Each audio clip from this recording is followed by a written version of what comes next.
Every year, thousands of human remains are found in the United States, and in one of every 4 instances, authorities can't identify the body.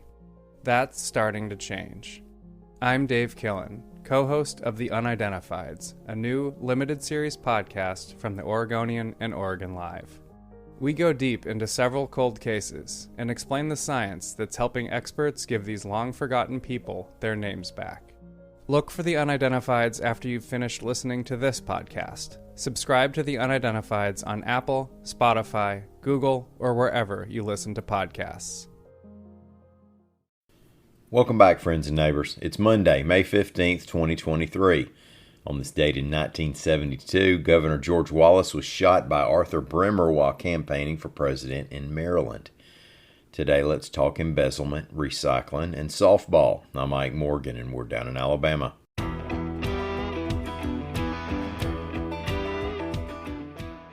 There were a couple of noteworthy embezzlement cases in Alabama over the past week, one involving the arrest of a local official, and another, the guilty plea of a former career tech education leader.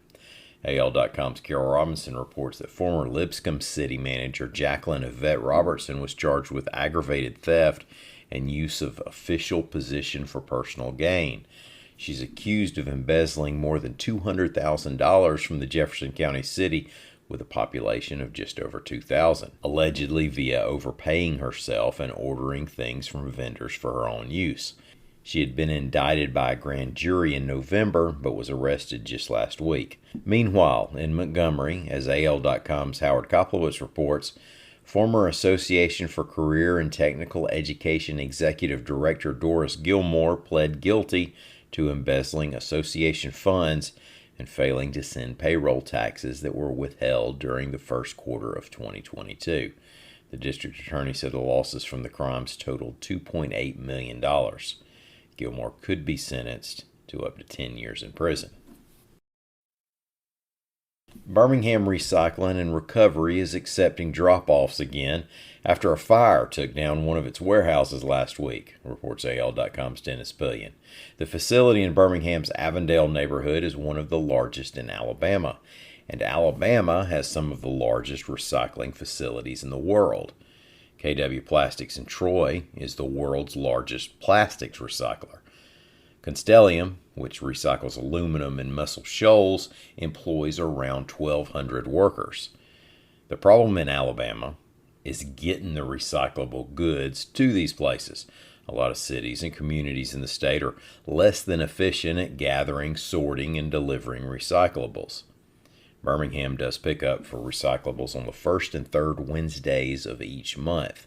After last week's fire, the city had announced that it's skipping this Wednesday's pickup. Fortunately, while the fire took down a building, it did not damage the sorting and baling equipment.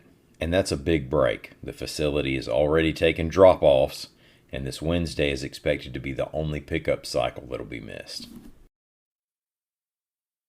The Alabama and Auburn softball teams found out where they'll be playing in the NCAA regionals this coming Friday through Sunday. The Crimson Tide, seeded 5th overall in the NCAA playoffs, get to stay home in Tuscaloosa and play Long Island University in the first round.